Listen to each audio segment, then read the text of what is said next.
բացի շարունակում։ Ասեք, որ մոտավորապես մեկ աշխատավարձի չափով, մոտավորապես եթե թիվ։ Պարոն Սիմոնյանը մոտավորապես մեկ աշխատավարձի չափով, բայց կարող են բոլոր 700 աշխատակիցների գումարեն իրար եւ ասեն, որ դա աշխատական է, եթե դոլարի վերածեն ավելի հետաքրքիր ու լավ ռեպորտաժ կստացվի։ Շարունակեք ներողություն։ Այլ հարցեր։ Ես ուզում եմ հարցնել ընտրությունների նախօրյակին, այսպես պետական ծառայողներին գնահատելու այս մեխանիզմ ներդնելը։ Արդյոք նրա մասին չի խոսում, որ դուք ընտրություններից առաջ որոշակի ակնկալիք ունեք եւ ոչ, որովհետեւ ընտրության նախօրյակին չի այդ նոր վարչատվության նոր մեխանիզմը ներդրվել է ամիսներ առաջ։ Նոյեմբերի ընտրության նախօրյակ, ետրամբարության ուրեմն 4 տարի առաջ է ընտրության նախօրյակ։ Կան հակակոռուպցիոն փորձագետներ, որ կարծում են, որ թույլ տվեք կարծեմ, դե շատ լավ, կան նաև հակակոռուպցիոն փորձագետներ ճակերտների մեջ, որոնք ասում են, որ թոշակ բարձրացնելը նախընտրական կաշառք է, կներեք, բայց ես չեմ պատրաստվում մեկնաբանել աբսուրդը։ Այլ Պարոն Ռուբինյան, ուրեմն ատելության խոսքի դեմ քաղաքացիական եւ վարչական նոր պատասխանատվություն է հիմա մշակվում արդարադատության նախարարությունն է շրջանառության մեջ դրել օրինակից ինչպես է որոշվելու որն է ատելության խոսք որը չէ Ես տեղյակ չեմ նման նախագծի մասին կներեք երբ որ տեղեկանամ կկարողանամ մեկնաբանել Պարոն Ռոբերտ Քոչարյանը ոդկասթում անդրադարձել խաղարել նաև իշխանության կողմից ստացած բարգեւավճարներին, բարգեւատրիներին սրա մասին ինչ-որ մեկնաբանություն կանեմ, ես կարծում եմ, որ Ռոբերտ Քոչարյանն եւ իր ընտանիքը պետք է դադարեն երկարացնել եւ պետք է առանց վիճարկելու $200 միլիոն մուծվեն Հայաստանի Հանրապետության պետական բյուջե։ Թող իրենք դադարեն զբաղեցնել մեր դատավորներին, դատախազներին, փաստաբաններին եւ այսպես շարունակ։ Պետությունը իրենցից պահանջում է, դատախազությունը իրենցից պահանջում է բյուջե վերադարձնել ապօրինի ձեռք բերված $200 միլիոն։ Թող առանց երկարացնելու բերեն մուծվեն բյուջե։ Տարվա բարգեւավճար Չգիտեմ, տարբեր հաշվարկներով մի քանի հազար տարվա։ Պարոն Ռուբինյան, դուք Իդեպ այդ որ հարցնում եք, Դեր բարգեւավճարները, ես ունես կուզեմ, որ դուք այս բոլորդ, ովքեր որ ամեն անգամ հարցնում եք բարգեւավճարների մասին, մի անգամ Քոչարյանին հարցնեք այդ $200 միլիոն մասին, ես կուզեի լսել։ Կարող է Քոչարյանը իր ընտանիքի անդամներին նախընտրական կաշառք տվել, երբ որ այդ $200 միլիոն կուտակել է ընտրությունների բերան, տարբեր տարիների ընտրությունների բերան։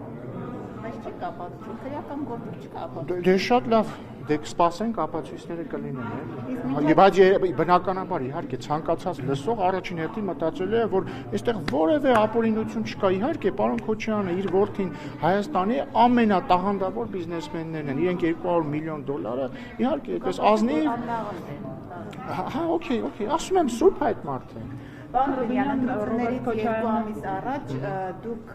հանրությանը սպառնում եք պատերազմով, եթե դուք չլինեք։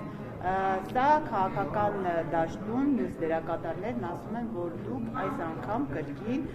պատերազմի մասին եք խոսում առանց հիմնավոր պատճառներ ներկայացնելու, երբ որ օրինակ Փաշինյանն ասում է սեպտեմբերին կլինի։ Ձեզ համար օրինակ հիմնավոր պատճառը ո՞րն է այդ պատերազմի դինելու, դուք ինչ հիմքով եք դա ասում։ Եկեք նախ ուղղեմ ձեզ։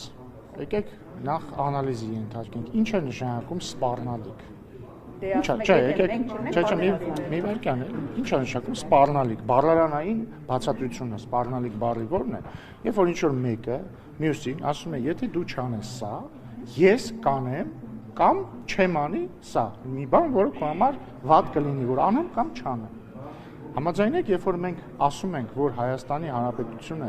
եթե որդեգրի այն քաղաքականությունը, որը ընդդիմադիրները առաջարկում են, որպեսզի այն որդեգրի, դա անխուսափելիորեն բերելու է պատերազմի, այստեղ սպառնալիքի հետ որևէ աղերս չկա։ Մենք ինչ ենք ասում։ Նախ մենք ասում ենք, այս պահին պատերազմի հավանականությունը հավասար է 0-ի։ Ինչու է հավասար 0-ի։ Որովհետև Հայաստանը վարում է այն քաղաքականությունը, որը այժմ վարում է։ Եվ եթե ընդդիմությունը գա իշխանության եւ սկսի վարել այն քաղաքականությունը, որի մասին հայտարարում է, իսկ իրենք բաց հայտարարում են, իրենք հայտարարում են, որ համաձայն չեն այս խաղաղության պարամետրերի հետ։ Նրանք պատրաստվում են տարբեր կոմպոնենտներով այս խաղաղության ամեն ինչ վերանայել։ Դա վերելու է ակնհայտ եւ 100%-անոց պատերազմի։ Ինչն է ստեղ, ո՞րն է ստեղ սպառնալիքը կամ ինչը ստեղ པարզ չի։ Հաջորդը ուղիղ 1 տարի առաջ, բառացիորեն ուղիղ 1 տարի առաջ, երբ որ վարչապետ Փաշինյանը ասում էր պատերազմ չի լինելու, լինելու է խաղաղություն, այդ նույն մնդիմադիները եւ մամուլը ասում են ո՞նց ես ասում որ չի լինելու պատերազմ, լինելու է խաղաղություն, չէ լինելու է պատերազմ։ Հաջորդը 44-օրյա պատերազմից առաջ Փաշինյանի գործունեության ամենամայն ուղղությունը, որով գնում է մեր երկիրը եւ պատերազմի ռիսկը։ Հիմա այդ նույն ասողները ասում են ինչի է Փաշինյանը բացատրում, որ եթե Հայաստանը ворթեգրի ընդդիմության առաջարկած քաղաքականությունը, դա բերելու է պատերազմի։ Հետևաբար խոսքը բացարձակապես ոչ շանտաժի, ոչ սպառնալիքի մասին չէ, խոսքը հետևյալի մասին է։ Հունիսի 7-ին մեր քաղաքացիները ունենալու են ընտրություն։ Ընտրություն ոչ միայն կուսակցությունների միջև, այլ այն քաղաքականությունների միջև, որ առաջարկում են ուժերը։ Քաղաքացիական պայմանագիրը առաջարկում է պահել այս խաղաղությունը, ոչ թե նոր բան անել, այլ հակառակը նոր բան չանել, պահել այս խաղաղությունը։ Իշխանություն, ընդդիմությունը, Քոչյանի ուժը, ռուսաստանցի օլիգարխի ուժը, բելարուսամետ օլիգարխի ուժը, իրենք առաջարկում են վերանայել այս խաղաղությունը, եւ ես ամենայն պատասխանատվությամբ ասում եմ, որ եթե իրենք գան իշխանության, եւ եթե անեն այն, ինչ խոստանում են անել, այն է վերանայել, ռևիզիայի ենթարկել այս խաղաղությունը իր բոլոր կոմպոնենտներով, խաղաղության պայմանագիրը, Վաշինգտոնյան հռչակագիրը, Թրիպի մասին համաձայնությունը, սահմանազատման կանոնակարգը եւ այլն, շարունակել Ղարաբաղյան հակամարտությունը եւ այսպես շարունակ, դա բերելու է պատերազմին։ Եթե որովհետեւ ակնհայտ է դա։ Եթե հիմա ինչի կա խաղաղություն, գիտեք։ Ինչի կա օրինակ հիմա խաղաղություն։ Ինչի ընդդիմադիրները ասում են, որ դուք զիջումներ եք անում, դրա չէ, ինչ զիջում։ Հիմա ասում եմ, ասենք վերջին 2 տարվա մեջ մեր սահմաններին կա 0 զոհ հակառակորդի կրակոցից։ Օգոստոսի 8-ի հռչակագրից հետո չի լսվել որևէ կրակոց, որևէ սահմանամերձ բնակավայրում։ Օգոստոսի 8-ից հետո մեր երկաթգծերը մասնակիորեն ապաշրջափակվել են Ադրբեջանի տարածքով երկաթգծով բան են ստացել, ցորեն են ստացել։ Հիմա հարց. ինչի է հնարավոր դարձել այս ամենը, որովհետև Հայաստանն ու Ադրբեջանը Վաշինգտոնում ստորագրել են հռչակագիր խաղաղության մասին։ Հիմա հռչակագիր խաղաղության մասին։ Հիմա եթե մենք ասելով նկատի ունենք Հայաստանը, եթե Հայաստանը հավատարիմ է մնում խաղաղության հռչակագրին եւ խաղաղության ճարտարապետությանը, բայց որևէ ընդդիմադիր պարոն ասել է, որ պիտի վերանայի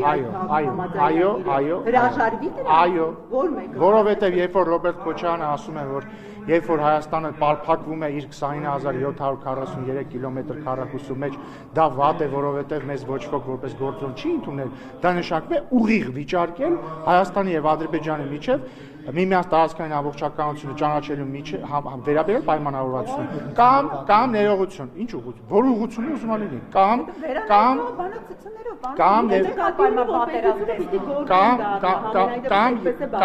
կամ երբ որ օրինակ Քոչյանի խմբակցությունից պատգամավորը ասում է Արարատը մերն է, Դադիբվանքը մերն է, դա նույնն է ինչ վիճարկել Հայաստանի եւ Ադրբեջանի միջև միմյանց տարածքային ամբողջականության փոխադարձ ասել է ուղիղ մերն է։ Հաջորդը ասել է մերն է, ասել է մերն է, ես իմ ականջով դրսում եմ, հաջորդը, երբ որ նրանք ասում են, որ թրիպի մեջ պետք է ներառել նոր կողմերի, երաշխավոր չէ, նոր կողմերի, դա նույնն է ինչ ասել, որ թրիպը չի լինելու, որովհետև թրիպը հայ-ամերիկյան բիզնես նախագիծ է, դու չես կարող պայմանավորվել, որ Ես ինչի հետ բիզնես նախագիծ ես անում, հետո երբ որ գա իմպլեմենտացիայի փուլը, ասես գիտես ինչ կա, եւս 5 կողմ ենք ներառելու, 5 կողմ, որոնց դու ատում ես, եւ որոնք ատում են քեզ, եւ որոնց հետ դու կանհամետեղել ես։ Կամ երբ որ Արծիկ Ինասյանը, որը հենց հիմա ելույթ է ունենում, իմ այդ բանավեճում ասում է սահմանազատման սկզբունք չի կարող լինել Ալմա-Աթայի հռչակագիրը, այլ սկզբունքները պետք է լինեն այլ տարբեր, այդ թվում դեմոգրաֆիականը, դա նշանակում է վիճարկել խորհրդային միության փլուզման պահին առկա սահմանները Հայաստանի եւ Ադրբեջանի միջեւ։ Կամ երբ որ նույն Արծիկ Մինասյանը ասում է, որ խորհրդային Հայաստանի սահմանները անարդար սահմաններ են, նշանակում ասում է ես այս սահմանների հետ համաձայն չեմ։ Եվ հետեւաբար այսին բոլոր կամ երբ որ ասում են Ղարաբաղի հարցը փակված չէ, դա նշանակում է նույն էլի կրկնում էլի Արծիկ Մինասյանը։ Ասում է Ղարաբաղյան հակամարտությունը չի կարող ավարտված լինել։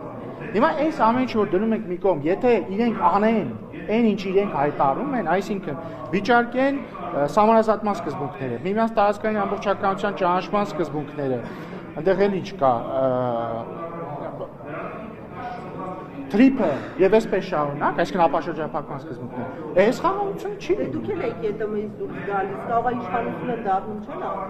Մենք ԵՏՄ-ից դուրս գալու մասին երբևիցե չենք Նախագիծ ազգային ժողովի պատգամով լսում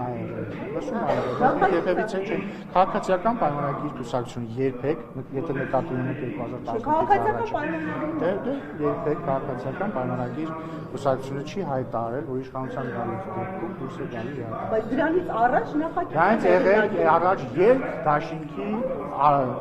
նախաձեռնությամբ եղել է դրա վերաբերյալ լսում։ Դրա վերաբերյալ լսում։ Պարոն Ռուբինյան, խոսեցիք Ռոբերտ Քոչարյանի Նախագիծ ինչ, ԵԱՏՄ-ից դուրս գալու մասին։ Ելքն է բերել Նիկոլ Նիկոլ Փաշինյանը եղել է հիմնական դեպքով Մարուկյանի հետ ներկայացնի։ Վերադառնալով պարոն Քոչարյանի Ես խոստանում եմ, այս բանից հետո ստում արած հայտարարությունների Ում ներողություն։ Ռոբերտ Քոչարյանի շատ կարևոր դետալ բացթողեցիք նա ասում է, որ ձեր վերած խաղաղությունը առանց երաշխավորների խաղաղություն է եւ որ իրենք կան իշխանության, երաշխավորի ինստիտուտն է ներմուծելու, որը կերաշխավորի խաղաղության հարատևությունը։ Իսկ ձեր վերած խաղաղությունը ընդհանրապես մեկ մարդու կամքից այն է Ադրբեջանի նախագահի կամքից կախված խաղաղություն։ Ես ուզում եմ հիշեցնել, որ այն երաշխավորը, որին ուզում է ներմուծել Ռոբերտ Քոչարյանը, եւ իրականում Ռոբերտ Քոչարյանն էլ ներմուծել է այդ երաշխավորը, երբ որ երաշխավորում էր նոյեմբերի 9-ի հայտարարության գործունեությունը, դա եւ Ղարաբաղի հայերի անվտանգության երաշխավորներ, եւ որի հորդորով Ղարաբաղի հայերը վերադարձել էին Ղարաբաղ, այդ երաշխավորի աչքերի առաջ եւ թողտվությամբ Ղարաբաղում տեղի է ունեցել էթնիկ զտում։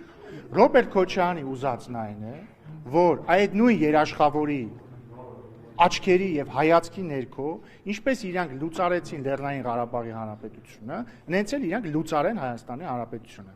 Բայց մենք դա թույլ չենք տալու նրանց անել։ Ինչպես թույլ չենք տալու ժողովրդի քվեով։ Իդեպ, ես համարում եմ նաեւ շատ տարօրինակ, որ ձեզնից ոչ ոք Ռոբերտ Քոչարյանին տեսնելուց, բայց չնայած նա տանակ դուք Ռոբերտ Քոչարյանին չեք տեսնում, Ռոբերտ Քոչարյանին տեսնում են մենակ իր համար աշխատող։ Դուք մեկ-մեկ տեսնում եք ներողություն։ Ես այսօր էլ եմ տեսնում, այո, խնդրում եմ հարցրեք, պարոն Քոչարյան, այն որ հրապարակվեց այն ձայնագրությունը, որ դուք ռուսերեն լեզվով ասում եք, ես ձեր հորդորով եմ եկել Հայաստան քաղաքական գործունեություն եմ ծավալում, մի բան արեք դուրս գամ ես սրանից։ Մատ հարցրեք, էլի ում էր ուղղված դա։ Խնդրում եմ։ Պարոն Քոչարյան, բացի այն զռալու մասը, խնդրում եմ այս հարցին էլ պատասխանել։ Ինչու է իդեպ Քոչարյանի հետ ասածը Փաշինյանի վրա վերցնա, ընդհանրապես Բայց Փաշինյանը ի՞նչն է իր վրա վերցնել։ Բա ինքն է ուղիղ եթեր մտել եւ ասել հակադարձել, այո։ Ի՞նչն է հակադարձել, մարդուն առաջարկել է ստուգել մի հատ էշի զռլոցը բերում է դիտումներ, թե չի դերում, բայց ասում եմ, եթե չի ուզում այս զռլոցի մասին անդրադառնալ, խնդրում եմ, թող մարդը պարզաբանի, ում էր ինքը ռուսերեն լեզվով ասում ձեր հրահորդորով ենթադրաբար եթե ռուսերեն էր խոսում, ուրեմն զրուցակիցը հայերեն չգիտի, էլի, ինչը մեծագույն կասկած է առաջացնում, որ զրուցակիցը Հայաստանի քաղաքացի չի եւ ազդեցություն ունի իր վրա։ Ում էր ասում, որ ես ձեր հորդորով մտել եմ քաղաքականություն Հայաստանում։ Ով է ուղարկել Քոչարյանին Հայաստան։ Իդեպ գաղտնիք չէ, որ մինչև 2018 թվականը Քոչարյանը Հայաստանում չէր, եթե ես ճիշտ գիտեմ։ Համենայն դեպս կյանքի մի մասը չէր անցկացնում Հայաստանում։ Ով է իրան հորդորել գա մտնի քաղաքականություն։ Սա հետաքրքիր հարց չի ձեր համար։ Դուք բոլորդ ինքնիշխանության պաշտպաններ եք, չէ՞։ Ազատության ռադիոկայանը հետաքրքիր չի սա։ Իսկ թվում է պետք է հետաքրքիր լինի։ Քոչարյանին ով է ուղարկել Հայաստան։ Կարող է նույն մարդն է ուղարկել, ով որ ռուսաստանցի օլիգարխին է ուղարկել Հայաստան։ Կարող է նույն մարդն է ուղարկել Հայաստան, որ Բելարուսամետ օլիգարխին է ասել մի հատ հիմա ժամանակն է նորից դու մտնես ընտրապայքարի մեջ։ Կարող է այդ բոլորը նույն մարդն արել կամ նույն մարդիկ կամ նույն ուժը կամ նույն երկիրը։ Կարող է այդ նույն երկիրն է պոտենցիալ երաշխավորը բաների։ Կարող է Հայաստանի Հանրապետության լուծարման երաշխավորը այն նույն մարդն է, ով որ Քոչյանին հորդորել է մտնել քաղաքականություն։ Ինչու եք խոսում, որ երկրի մասին եք։ Դե չգիտեմ։ Չէ, բայց պիտի Որևէ վերսիա, եթե անկեղծ լինեմ, որևէ վերսիա չունեմ, փորձեք բարձր։ Չէ, պիտի դուք ասեք, որտեղ դուք եք։ Ասում եմ, ես վերսիա չունեմ, բայց ես վերսիա չունեմ, բայց ես վստահ եմ, որ դուք լրագրողները լինելով չափազանց անաչառ, անկախ, նույնիսկ Արմատ մեդիան չեք զլանա եւ ճշմարտությունը կգտնեք։ Պարոն Ռուբինյան, բայց Քոչարյանը այդ գործի շրջանակներում չեկա, որովհետև ոնց որ հայտարարեց 18, այդ որ գրգործ հարուցվեց իր հետ կապված 2018 թվականի գալը չեք ասում։ Հա, դա գործ հարուցվեց, ինքն էլ ասաց, ես փախնելու տեղ չունեմ, ամենայն դեպս երկրի մեջային դրած հայտարարությունում այդպես։ Ինքը արդեն մտել էր քաղաքականություն։ Դրա համար է։ Ինքը մտինքը հեղափոխության օրերին չեք հիշում, ասում էր իշխանությունը ճամպրուկ չի, վերցնես տաս եւ այսպես շարունակ։ Արդեն գրգործից հետո էր հայտարարում։ Չէ, առաջ էր սխալ եք հիշում։ Հենց Սերժ Սարգսյանի հրաժարականից հետո, բայց Նիկոլ Փաշինյանի վարչապետը տրվելուց առաջ։ Լավ, պարոն Ռուբինյան, երբ քաղաքական դաշտում բանավեճը բերվել է այս մակարդակի, ով կարող է էշի նման զռալ կամ չգիտեմ այլ կենթանու ձեներ անել, քարակոսը միրգ է թե կենտանի եւ այլն։ ԵԽԽՎ-ն մի քանի ամիս առաջ էր կոչ արել Հայաստանի քաղաքական դերակատարներին բանավեճերում լինել կիրթ, զուսպ, քաղաքակիրթ, բայց քարակոսի մասին, բայց ներողություն, քարակոսի մասին հարցի ո՞ր մասը կիրթ չի։ Չէ, ճանաչում եմ հարցը։ Բովանդա եւ ասում էր, որ բանավեճը տարեք բովանդակային խնդիրների շուրջ, հա, քննարկում։ Բա դե Ժողովուրդ ջան, հիմա անդիմությունը ասում է մենք ուժեղ ենք։ Դրա ի՞նչն է բովանդակային։ Մենք էլ փորձում ենք ներողություն, չէ, ներողություն։ Մենք էլ փորձում ենք բովանդակություն գտնել այդ պնդման տակ, որովհետեւ քանի որ երբ որ իրանք ասում են ես ուժեղ եմ, կոպիտ ասած բիլակներն են ցնցում, ուզում ենք հասկանանք այդ պնդման տակ ինչ է դրած, ինչի են ուժեղ են, որովհետև խելացի են, որովհետև անկախ են, ինչով են ուժեղ, օրինակ, չգիտեմ, ռուսաստանցի օլիգարխի մասին ինքն էլ չի ասում, ես ուժեղ եմ, որտեղ ինքը չի խոսում, վախենում է խոսալ։ Երբ որ իր բարեկամները ասում են հոպարը ուժեղ է, հəլավ չհասկանանք ինչով է ուժեղ հոպարը։ Ես իրոք կուզեի, որ իր հետ նստեի, հարցնեի, պարոն Կարապետյան, ինչով եք դու դա ուժեղ, բայց չեմ կարող դա անել, կուզեի դուք նստեիք հարցնեիք, բայց դուք էլ չեք կարող անել, որովհետև այդ մարդը փախած է։ Հիմա ես ինչ անեմ։ Նույնիսկ Քոչարյան ասում է, ուժեղ եմ, ուզում ենք հասկանանք ինչով է ուժեղ։ Ուժեղ բանակցող է, պարոն Ռուբինյան։ Ինչով այդ ո՞նց է այդպես ուժեղ։ Ժողովուրդ ջան, լավ էլի, ախր իր օրոք լսեք, այդ ներողություն էլի, եթե պատերազմ չի եղել, ընդ որում այդ բոլորն են ասում, էլի Սերժ Սարգսյանն, Քոչարյանն, Լևոն Տեր-Պետրոսյանն, ասում են խաղաղություն էր ձեզնից առաջ, դուք եկաք պատերազմ հրահարեցիք։ Ժողովուրդ ջան, 1995 թվականից մինչև 2017 թվականը ներառյալ, այդ իրանց ասած խաղաղ ժամանակ 490 հոգի առաջնագծում սպանվել է հակառակորդի կրակոցից։ Դրա ի՞նչն է խաղաղություն։ Ի՞նչն է դրա խաղաղություն, բացատրեք ինձ։ Օրինակ հիմա անդիմադիրները պնդում են, որ սա խաղաղություն չի։ Հիմա օրինակ 2025-26 թվականները նրանք անվանում են սա խաղաղություն չի։ 2025 եւ 2026 թվականներին հակառակորդի կրակոցից սպանվել է 0 զինվոր։ Իրենց իշխանության տարիներին, տեսեք, ես չեմ ասում եմ, որ մեր օրոք զոհ չի եղել, մեր օրոք պատերազմ ա եղել, 44-օրյա պատերազմ ա եղել եւ այլն։ Ես խոսում եմ 24 թվականի փետրվարից սկսած, այն շրջանը, որ մենք ասում ենք խաղաղություն ա, իրանք ասում են խաղաղություն չի։ Սպանվել է 0 զինծառայող։ Իրանք խաղաղ տարիներին սպանվել է 490 զինծառայող։ Դա խաղաղություն չի։ Խաղաղությունը էս է, ու ընդհանրապես դա պետք է պահել, ոչ մի նոր բան պետք չի հնարել, ոչ մի նոր զիջում պետք չի, ոչ մի բան պետք չի, պետք է ընդհանրապես տեր կանգնել այս խաղաղության։ Պարոն Ռուբինյան, պարոն Քոչարյանի թեման քանի ակտուալ է այս հարցն էլ տամ։ Իր վերջին ոդքասթում երկրորդ նախագահն ասում է, որ եթե իրեն 21 թվականին այն իշխանության, այսինքն Հայաստան դաշինքը ստանձնի երկրի կառավարումը, Արցախը սուրբ է։ Իրենք 2022 թվականին չէին գնա Պրահայում այդ անհետ հայտարարությունը չէին ստորագրի, որով նրա ձևակերպմամբ ամբողջ կոնֆիգուրացիան փոխվեց։ Խնդրում եմ ասել, ինչ կոնֆիգուրացիա եք փոխել Պրահայի հայտարարությամբ։ Ոչ մի, բայց նրանք իշխանության եկել են Ղարաբաղում 2023 թվականի սեպտեմբերին եւ նրանց իշխանության գալուց 10 օր հետո նրանք լուծարեն Լեռնային Ղարաբաղի Հանրապետությունը։ Մենք հիմա էլ թույլ չենք տալու իրանք իշխանության գան Հայաստանում եւ դրանից 10 օր հետո լուծարեն Հայաստանի Հանրապետությունը։ Իսկ լուծարման պլանը պարզ է եւ սևով սպիտակի վրա գրված եւ նկարագրված է Դաշնակցության տխրահարճակ 004 շրջաբերականի մեջ։ Ինչ է այնտեղ գրված։ Գրված է, որ արդի աշխարհի ուղիղ չեմ ցիտում, բայց միտքը հետեւյալն է։ Արդի աշխարհի մարտահրավերների պայմաններում մեկ-մեկ անհրաժեշտ է լինում իջեցնել ինքնիշխանության մակարդակը հանուն ազգային շահերի։ Այնտեղ ուղիղ գրված է, որ Ռուսաստանը կարող է որոշել Լեռնային Ղարաբաղը ուղիղ ենթարկեցնել իրեն եւ պետք է ամեն ինչ անել, որպեսզի հավանական միության կազմավորման դեպքում Հայաստանի ու Լեռնային Ղարաբաղի ճակատագիրը որոշվի որպես մեկ ամբողջություն, նկատի ունեն, որ Հայաստանն էլ ենթարկեցվի այլ ուժի։ Եվ այս պլանը ուղիղ գծած է, եւ իրանք ինչ արել են 2023-ին Ղարաբաղում, իրանք ուզում են անել Հայաստանում։ Դա հետեւյալն է. գալ իշխանության, վիճարկել խաղաղությունը, ստանալ պատերազմ եւ հարձակում ու այնպես անել, որպեսզի երաշխավորը գա, իրանք հանձնվեն երաշխավորին, Հայաստանի Հանրապետությունը փագեն, մտցնեն այլ պետության կազմ։ Ժողովուրդը դա թույլ չի տալու եւ ես վստահ եմ, որ հունիսի 7-ին ճիշտ ընտրություն է կատարելու։ Իսկ հավատում եք, պարոն Ռուբինյան, որ Ռոբերտ Քոչյանը կարող է կյանքի կոչել իր իդեալներից մեկը, օրինակ, Ղարաբաղցիների վերադարձը Ղարաբաղ։ Եվ ինչ կարգավիճակում ձեր դիտարկմամբ պետք է տեղի ունենա Ղարաբաղը։ Սա նախընտրական բլեֆ է, թե իսկ բայց Ռոբերտ Քոչյանը նույնիսկ ինքը չի հավատում, բայց այստեղ միտքը դա չի։ Բայց դե բա երբ որ ասում եմ նրանք վիճարկում են խաղաղություն, նաև սա նկատի ունեն։ Մենք ինչ ենք ասում ենք Ժողովուրդ ջան, վերջապես հասել ենք մի հանգրվանի, երբ որ կարող ենք հակամարտությունը համարել փակված։ Այսքան զոհերից հետո, պատերազմի վախից, չգիտեմ, բախումներից հետո մենք հակամարտության փուլը կարող ենք համարել փակված։ Իրանք ասում են, չէ, այս հակամարտության փուլը չպետք է համարենք փակված։ Իրանք ասում են, մենք պետք է շարունակենք Ղարաբաղյան հակամարտությունը։ Հիմա ես ուղիղ ասում եմ, եթե մենք շարունակելու ենք Ղարաբաղյան հակամարտությունը, չի լինելու խաղաղություն, լինելու է պատերազմ։ Դա նույնպես ընտրություն է։ Իրավունքին հետամուտ լինելը դա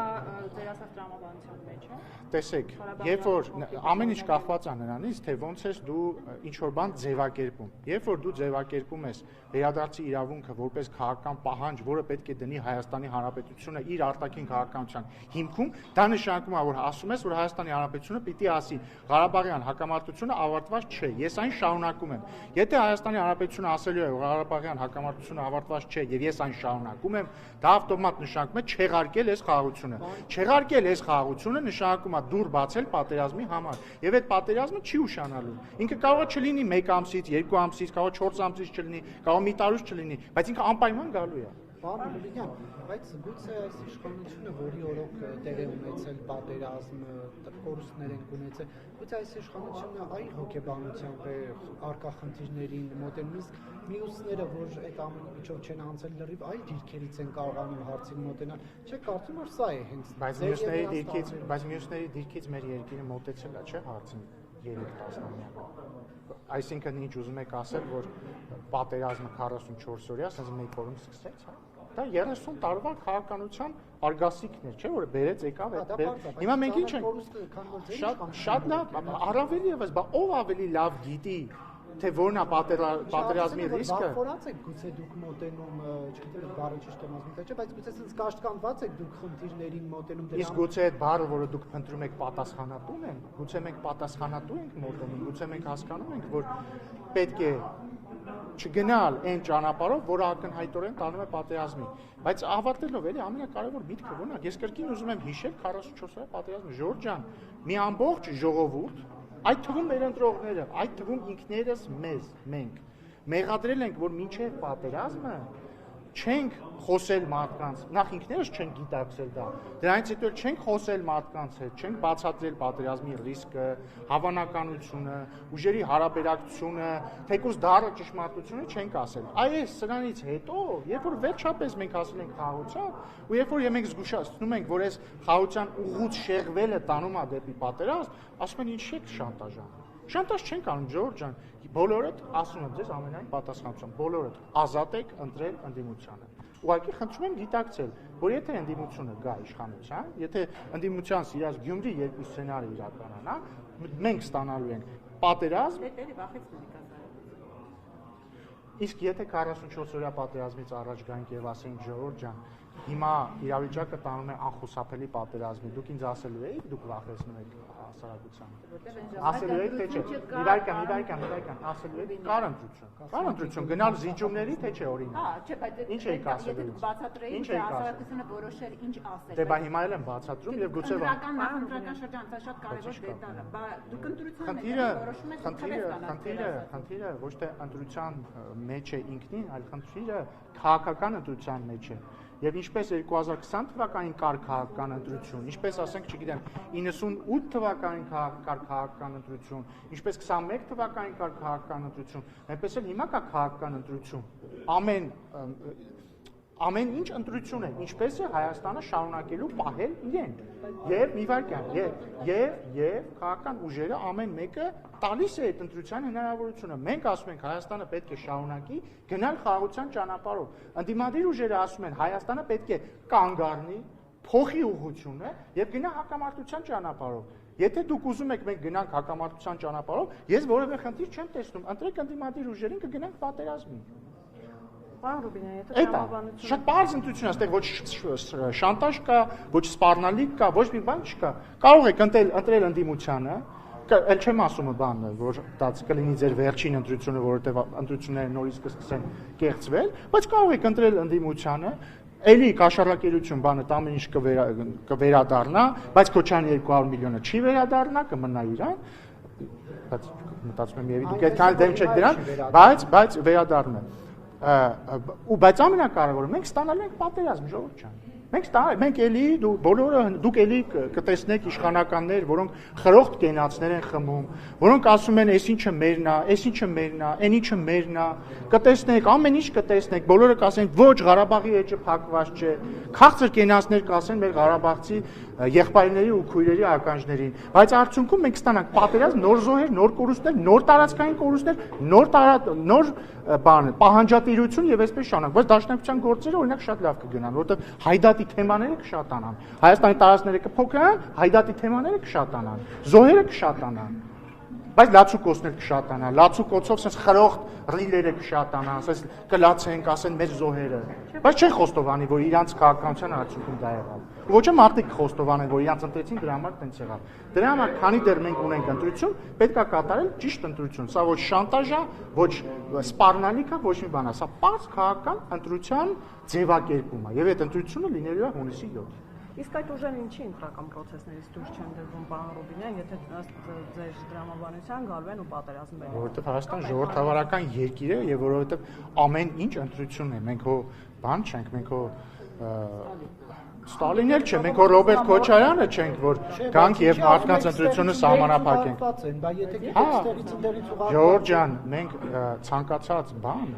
իրականում աշխարհի բռնապետությունների մեծ մասում բռնատերերը հո միանգամից բռնատեր չեն դառնում, բռնապետ չեն դառնում։ Իրանք սկզբից համոզում են իրանք, որ իրանք ակնհայտ ճշմարտությունն է, հետո համոզում են իրանք ինչ որ կետում, որ օրինակ ինչ որ ակնհայտ լավ բանի համար պետք չէ խտրականություն դնել միջոցների մեջ, հետո չեն դնում մի հատ, երկու հատ, 3 հատ, 4 հատ, 5 հատ, հետո համոզում են, որ իրանք ամենաճիշտն են, բոլոր մյուսները դավաճան են, ու բռնում, ոչ, մեր ուղիկը նկարագրե, եթե այդ ամեն ինչը հավաքվեր, օրինակ Պապլավոկի բան Զուքանում մարդ սպանելով կամ չգիտեմ, ընտրություն կեղծելով, $200 միլիոն դիզելով, այդ դեպքում բան կլներ։ Արձանագրենք, որ ձեր զբաղված ոչ մի բան։ Մի վարքան, էլի։ Կա դատական վճիռ Պապլավոկի Զուքանում դաշնակցական սպանելու վերաբերյալ։ Քոչարյանի անվտանգության աշխատակիցը դատապարտվել է, չնայած համարյա չի նստել, բայց դատական վճիռ կա։ Ինչ էի ասում, հա, բռնապետությունը տենց է ձևավորում, երբ որ մարդ համարում է, որ ինքը լավ բանի համար, տենց խոսույթ էլ կա, չէ, որ բարի նպատակներով է կառուցված ճանապարհը դեպի դժոխք։ Եվ հետեւաբար ինչքան էլ մենք համոզված չլինենք եւ մենք համոզված ենք, որ այդ քաղաքական ուժերը բերելու են անարդարության եւ պատերազմի, ընտրությունը ժողովրդին է։ Ընտրությունը ժողովրդին է։ Մենք այս գլխից զգուշացնում եմ, մենք ընտրություն չենք կեղծել։ Նայեք, մենք ընտրություն չենք կեղծելու, հույս չունենաս, խնդրում եմ, որ մենք կեղծելու ենք եւ Քոչարյանը չի գալու իշխանության։ Ծառայող կամ ուժային կառույցներում ծառայողին ազգուտակի ներկայացուցիչները չեն ասի, որ էլի մեզ կանգնեցին։ Իսկ երբ են ասի։ 21 թվականին։ Չի կա, բացառվում է այդպես բաներ։ Ինչը կանգնեցել ինչ են։ Ասել են, որ կընտրեք գործող վարչապետին։ Ու հետո Ինչ ա եղել, ինչի չեք ասում դրա մասին։ Որտեւ փաստեր չունեմ, չեմ ունեցել, որ ապացույց։ Հիմա ունես։ Հիմա էլ չունեմ։ Դե խնդրում եմ դատախազությանը սա ընդունել որպես հանցագործության մասին հաղորդում։ Բայց ես բացառում եմ նման 21 թվականի ընտրությունները եղել են բացառիկ մաքուր ընտրություններ, որոնց արդյունքները չի վիճարկել ոչ ոք։ Պարոն Ռուբինյան, քանի Բայց միտք սավարտեն, մենք չենք կերտելու ընտրությունը։ Հենց որ հույս չունենանք, որ մենք կերտելու ենք, որ իրանք չկան իշխանության, ես ձեր աչքերի մեջ տեսնում եմ, որ չեք ուզում իրանք կան իշխանության, հենց որ արեք ձեր ընտրությունը։ Բայց առաքելության հարցում շատ վատ է տեղի ունեցած սպանցիալ դեպքին անդրադարձակ Պողոս Պողոսյանի Պարոն Քոչարյանը ոդքասթում ինչալյոց անդրադարձել է մետրոյում տեղի ունեցած միջադեպին կնոջ վրա Փաշինյանի հարձակմանը եւ նշել է, որ սա խոսում է մի բանի մասին, որ նա ունի նաեւ հայկական դաստիարակության կոդը։ Չեմ պատկերացնում ինչպես կարելի է փոխել երեխան փոխքը կնոջ հետ խոսել նման տոնով։ Ինձ համար դա ապշելու երևույթ է եւ դա դրսեւորվեց երկրի առաջնորդի կողմից։ Այդ մարդը հայության հետ կապ չունի։ Հայերեն լավ է խոսում, բայց Դե նախ ես չգիտեմ, օրինակ հայկական դաստիարակության կոդի որ մասով է պայմանավորված, որ մեկը եթե քեզ ասում է պրիվետ ռոբ, քո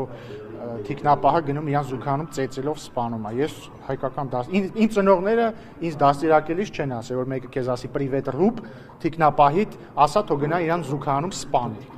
Ես թիկնապահ իհարկե չունեմ, բայց հիպոթետիկ նույնիսկ եթե ունենայի դժվար թե։ Հաջորդը պետք է իմ կուրսեցին լինեք, որ փորձեք նարեք եւ դաշնակցական։ Գնացեք մտեք դաշնակցություն, դարձեք իմ կուրսեցին եւ փորձեք։ Եվ հաջորդը էլի հայկականության մասին է, էլի։ Այո, Փաշինյանը հայերեն լավ է խոսում։ Եվ այո, Փաշինյանը երբեք ռուսերեն լեզվով ինչ որ մեկին ձայնային հաղորդագրություն չի ուղարկել, ասելով, որ դուք ես ձեր հորդորով եկա մտա Հայաստանում քաղաքականություն, ինձ հանեք ստեղից։ Կրկին հորդորում եմ պարոն Քոչարյանին ասել, ով է իրեն հորդորել ռուսերեն լեզվով մտնել Հայաստանում քաղաքականություն եւ ում էր նախընտրում, որ իրեն հանել շատ լավ եկեք փորձակնություն անենք, այդ ինչի Արշակ Չակերտների մեջ Սրբազանի բանը ենթադրյալ տեսանյութը կտան փորձակնություն, այս էլ եկեք տանք փորձակնության։ Ես առաջարկում եմ Ռոբերտ Քոչարյանին վերագրվող ձայնագրությունը տալ անկախ փորձակնության, ընդդեմ այդ ձայնագրությունը հրապարակվել էր արհեստական բանականության, ChatGPT-ից առաջ, այնքան հեշտ չէր այն ժամանակ սարքել։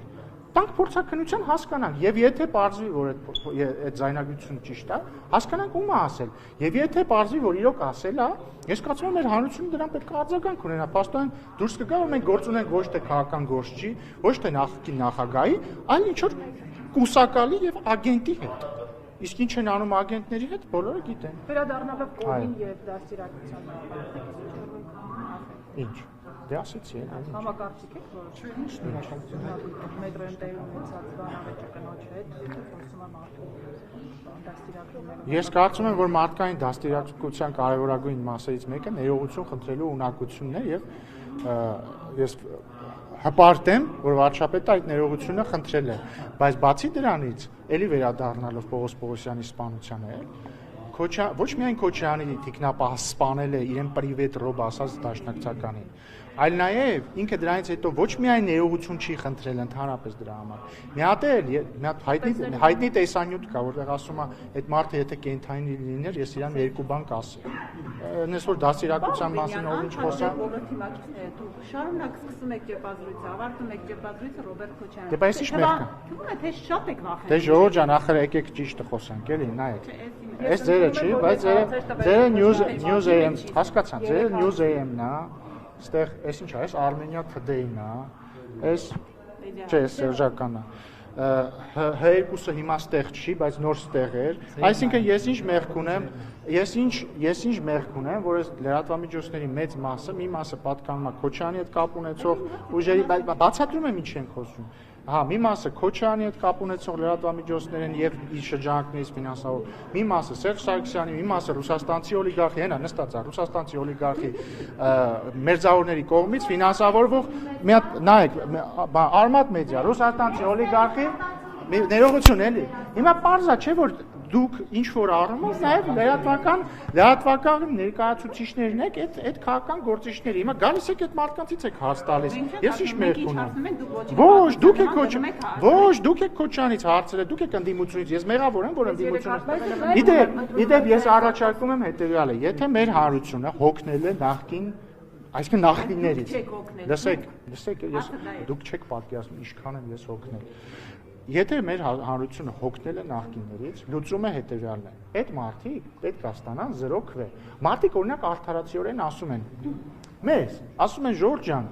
բանա, ինչ հետաքրքիր է, այս ընդդիմությունը գալիս է ինչից խոսա, թեկուզ օբյեկտիվ խնդիրներից։ Ֆռում ասում եք բատուկ այ թալանչիներ։ Ասում են սենց արդար չի ու ճիշտ են ասում, որովհետև դե հա, օբյեկտիվորեն դժվար է մեկը ասենք եկել է իր խմբակցության կեսը ապօրինի գույքի բռնագանձման տակ է, իրանց խմբակցության չէ, իրանց ուժի ղեկավարը $200 միլիոն է իրանց պահանջում դատախազությունը, գալիս ինչ-որ բան են ասում։ Բայց մյուս կողմից, այո, դա սպանում է քաղաքականությունը, սպանում է բովանդակային զրույցը, բայց մարդիկ պետք է հասկանան, որ մենք չենք, չէ՞ Քոչարյանին ընտրել, որպեսզի գա այստեղ խմբակցություն ունենա։ Սերժ Սարգսյանի ֆրակցիան մենք չենք, չէ՞ ընտրել, մարդիկ են ընտրել։ Հիմա որպեսզի հաջորդ շրջափուլը 26-ից հետո չդառնա մոտարապես նույնը, երբ որ կլինի, ասենք, մի քանի խմբակցություն, մեկը Քոչյանի էլի տակ, մյուսը ռուսաստանցի օլիգարխի, մյուսը մյուսի կամ չգիտեմ, այլ օլիգարխի։ Պետք է այդ մարդկանց տալ 0 ձայն, պետք է ընտրել այն մարդկանց, ովքեր օրինակ նախ իրանց շահերի կենտրոնը Հայաստանում է, իրանք այլ երկրներ ինչ որ ձայնագրություններ չեն ուղարկում, ասում դուք եք ինձ հորդորել մտնել քաղաքականություն։ Պետք է մտնել մարդիկ, ում կապիտալն է Հայաստանում, ովքեր Հայաստանի քաղաքացի են, որտեղ դեսամանդրությամբ Հայաստանի քաղաքացիները կարող են ընտրվել։ Պետք է ընտրել մարդիկ, ովքեր չեն վախենում խոսել։ Օրինակ ռուսաստանցի օլիգարխը վախենում է խոսել։ Հասկանում եք, այդ մարդը վախենում է խոսել։ Ես ունեմ ենթադրություններ, իդեպ մի առաջարկ ունեմ։ Եթե ինքը վախենում է խոսել, որովհետև հայերեն նորմալ խոսել չգիտի, ես կարծում եմ բոլորիս համար ընդունելի կլինի,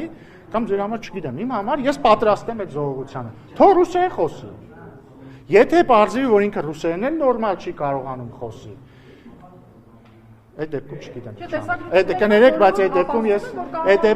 դեպքում ես լուծում չունեմ։ Բայց ամենայն դեպս թող խոսի։ Եվ հետևաբար լուծումը հետևյալն է։ Այդ ուժերը պետք է ստանան 0 քվե, որպեսզի մենք ունենանք նորմալ խորհրդարան։ Պարոն Ռուբինյան, հայ-թուրքական հարաբերություններից ինչ նորություն ունեք։ Նորության դեպքում ես կհայտնեմ, այս բանի նորություն չկա։ Չէ, չի կանգնեմ, բայց նոր ասելիք չունեմ, երբ որ 2 օր առաջ, թե 1 օր առաջ։ Հլաչի հետ։ Այո։ Շնորհակալություն։